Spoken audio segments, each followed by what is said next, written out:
Welcome back to my channel. ಇವತ್ತು ಕುಚ್ಚಕ್ಕಿ ಗಂಜಿ ಮತ್ತು ಸಿಗಡಿ ಅಂದರೆ ಶೆಟ್ಲಿ ಅಂತ ನಾವು ಊರಲ್ಲಿ ಕರೆಯೋದು, ಮತ್ತು ಚಿಕ್ಕ ಮೀನು, ಇದನ್ನು ಎರಡು ಹಾಕಿ ಮಾವಿನಕಾಯಿ ಹಾಕಿ ಚಟ್ನಿ ಮಾಡ್ತಾರೆ. ಇದು ಗಂಜಿಗೆ ತುಂಬ ಒಳ್ಳೆ ಕಾಂಬಿನೇಷನ್ನು. ಇದು ನಮ್ಮ ಊರಲ್ಲೇ ಸಿಕ್ಕಿದಂಥ ಮೀನು. ಇದೆಲ್ಲ ಟೈಮಲ್ಲಿ ಸಿಗೋದಿಲ್ಲ. ಅಮಾವಾಸ್ಯೆ ಹುಣ್ಣಿಮೆಯಲ್ಲಿ ಒಂದು 3 ಡೇಸ್ ಸಿಗ್ತದೆ ಅಷ್ಟೇ. ಅದು ತುಂಬ ಚಿಕ್ಕದಾದ್ದರಿಂದ ಇದು ಮಾಡೋದಕ್ಕೂ ಸ್ವಲ್ಪ ಕಿರಿಕಿರಿ. ನೋಡಿ, ತುಂಬ ಚಿಕ್ಕದಿದು. ಈಗ ನೋಡಿದು ಮಾಡೇ ಆಗಿದೆ, ಕ್ಲೀನ್ ಮಾಡ್ಕೊಂಡಾಗಿದೆ. ಈಗ ಇದಕ್ಕೊಂದು ಮಸಾಲೆ ಹಾಕ್ತಾಯಿದ್ದೇನೆ. ಈಗ ಬ್ಯಾಡಗಿ ಮೆಣಸು ಒಂದು 7-8 ಹಾಕಿದ್ದೇನೆ. ಒಂದು 3 ಜನಕ್ಕೆ ಆಗೋಷ್ಟು ಮಾಡಿದ್ದಾರೆ. ಒಂದು 7-8 ಬ್ಯಾಡಗಿ ಮೆಣಸು. ತುಂಬ ಖಾರ ಬೇಡ ಇದು. ಒಂದು 2 ಸ್ಪೂನ್ ಆಗೋಷ್ಟು ಧನಿಯಾ, ಸ್ವಲ್ಪ ಅರಿಶಿಣ ಹಿಟ್ಟು, ಹಾಗೆ ಒಂದು 4 ಬೆಳ್ಳುಳ್ಳಿ ಎಸಳು. ಇದಿಷ್ಟು ಹಾಕ್ಕೊಂಡು ಒಂದು ರೌಂಡ್ ಮಿಕ್ಸಿ ಮಾಡ್ಕೊಳ್ತಾ ಇದ್ದೇನೆ. ಯಾಕಂದರೆ ತುಂಬ ನೈಸ್ ಆಗಬಾರ್ದು, ಅಂದರೆ ಇದಕ್ಕೆ ಕಾಯಿ ಸೇರಿಸ್ಬೇಕು. ಫಸ್ಟಿಗೆ ಇದಷ್ಟು ಮಿಕ್ಸಿ ಮಾಡ್ಕೊಳ್ತಾ ಇದ್ದೇನೆ. ಈಗ ತೆಂಗಿನಕಾಯಿ ಹಾಕ್ತಾಯಿದ್ದೇನೆ. ತೆಂಗಿನಕಾಯಿ ಹಾಕಿ ಅದು ಅಷ್ಟೇ ನೈಸಾಗಿ ಮಾಡಬಾರ್ದು, ಸ್ವಲ್ಪ ತರಿ ಇರಲಿ. ನೋಡಿ, ಇಷ್ಟಾದರೆ ಸಾಕು. ಮತ್ತು ಡ್ರೈ ಇರಬೇಕು, ನೀರು ಥರ ಮಾಡ್ಕೊಳ್ಬಾರ್ದು. ಹಾಗೆ ಮಾವಿನಕಾಯಿ, ಈ ಮಾವಿನಕಾಯಿ ಅಷ್ಟೇ. ಇದು ನಮ್ಮ ಅಂಕೋಲದ ಮಾವಿನಕಾಯಿ, ತುಂಬ ಟೇಸ್ಟ್. ಇದು ನಮ್ಮ ಮನೇಲೇ ಆಗಿದ್ದು. ಇದಕ್ಕೆ ಇಸಾಡ್ ಅಂತ ಕರೀತಾರೆ. ಇದು ಅಷ್ಟೇ, ಈ ಚಟ್ನಿಗೆಲ್ಲ ಹಾಕಿದ್ರೆ ತುಂಬ ಹುಳಿ ಏನಿರೋದಿಲ್ಲ. ಒಳ್ಳೆ ಸ್ವಲ್ಪ ಆಲೂಗಡ್ಡೆ ಥರ ದಪ್ಪ ಆಗಿ ತಿನ್ನೋಕೆ ಸಿಗ್ತದೆ, ಖುಷಿಯ. ನೋಡಿ, ಈಗ ಚಟ್ನಿಗೆ ಸ್ವಲ್ಪ ಉಪ್ಪು ಹಾಕ್ಕೊಳ್ತಾ ಇದ್ದೇನೆ. ಇದನ್ನೀಗ ಮಡಕೆಯಲ್ಲಿ ಮಾಡಿದ್ರೆ ತುಂಬ ಟೇಸ್ಟು.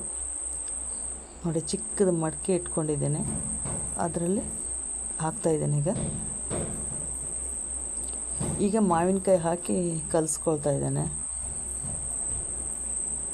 ಅದಕ್ಕೆ ಗೊರಟು ಹಾಕಬೇಕು. ಗೊರಟು ಹಾಕಿದರೂ ಅದನ್ನು ಅಷ್ಟೇ ಊಟ ಮಾಡುವಾಗ ತಿನ್ನೋದಕ್ಕೆ ತುಂಬ ಮಜಾ ಇರ್ತದೆ.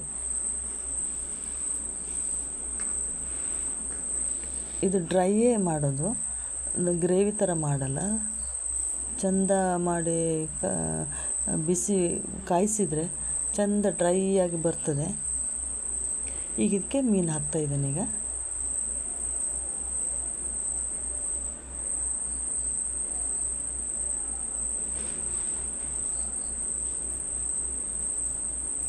ಈಗ ಹಾಕಾಯಿತು. ಈಗ ಸ್ವಲ್ಪ ಮಧ್ಯೆ ಜಾಗ ಮಾಡಿ ಸ್ವಲ್ಪ ನೀರು ಹಾಕಬೇಕು. ಈಗ ಬಿಸಿ ಮಾಡೋಣ. ನೋಡಿ, ಈ ಥರ ಆಯಿತು, ಕುದೀತಾ ಇದೆ. ಈಗ ನೋಡಿ, ಇಷ್ಟು ಡ್ರೈ ಆಗಬೇಕು, ಅಂದರೆ ರುಚಿ ಇರ್ತದೆ. ಈಗ ಗಂಜಿ ಮಾಡೋಣ. ಈಗ ಕುಚ್ಚಕ್ಕಿ ತೊಗೊಂಡಿದ್ದೇನೆ. ಇದು ಅಷ್ಟೇ ನಮ್ಮ ಊರದೇ ಅಕ್ಕಿ ಇದು.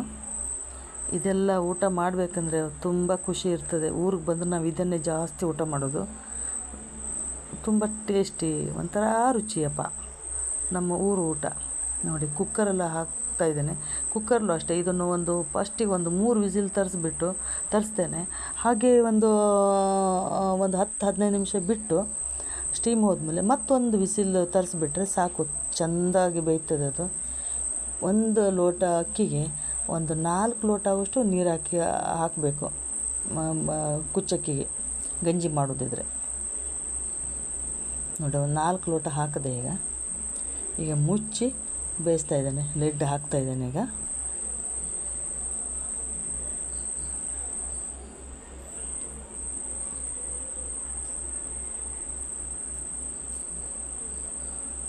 ಗ್ಯಾಸ್ ಹಚ್ತಾ ಇದ್ದೇನೆ. ಈಗ ಹಚ್ಚಾಯಿತು.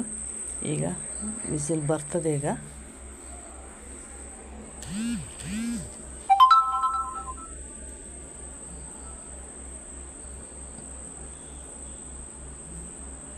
ವಿಸಿಲ್ ಆಯಿತು, ಸಾಕು. ಇಷ್ಟ ಆದರೂ ಆಫ್ ಮಾಡಿದೆ. ಈಗ ಸ್ಟೀಮ್ ಹೋಗಿದೆ, ತೆಗಿತಾ ಇದ್ದೇನೆ. ಈಗ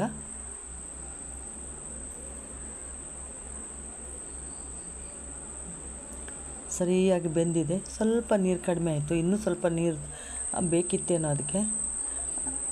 ಚೆಂದ ಬೆಂದಿದೆ ಅಲ್ವ. ಈಗೇನು ಮಾಡಬೇಕಂದ್ರೆ ನಾವು ಸ್ವಲ್ಪ ಬಿಸಿನೀರು ಕಾಯಿಸಿಟ್ಟು ಅದಕ್ಕೆ ಹಾಕೊಂಡ್ರೂ ಆಗ್ತದೆ.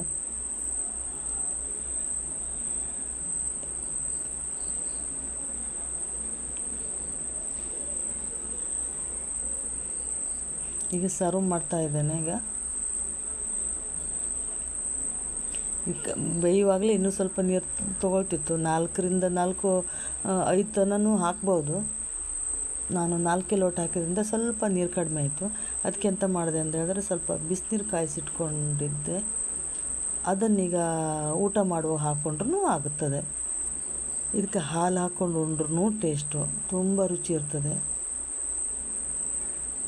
ಇದಕ್ಕೆ ನಾನು ಸ್ವಲ್ಪ ತುಪ್ಪ ಹಾಕ್ಕೊಳ್ತಾ ಇದ್ದೀನಿ. ಒಂದು 2 ಸ್ಪೂನ್ ಆಗೋಷ್ಟು ತುಪ್ಪ ಹಾಕ್ಕೊಂಡು ಊಟ ಮಾಡ್ತಾಯಿದ್ದೀನಿ. ತುಪ್ಪ ಹಾಕಿದ್ರೆ ತುಂಬ ರುಚಿ ಇದೆ ಊಟ ಮಾಡಲಿಕ್ಕೆ. ಬಿಸಿ ಬಿಸಿ ಗಂಜಿ ಇರಬೇಕು, ರುಚಿಯಾದ ಊಟ ಮಾತ್ರ ಇದು.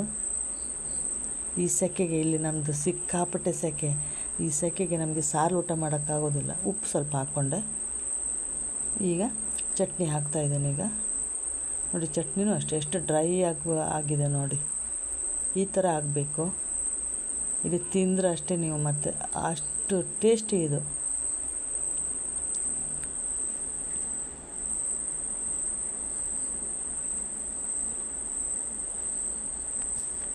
ಗಂಜಿ ಮತ್ತು ಮೀನಿನ ಚಟ್ನಿ ರೆಡಿ.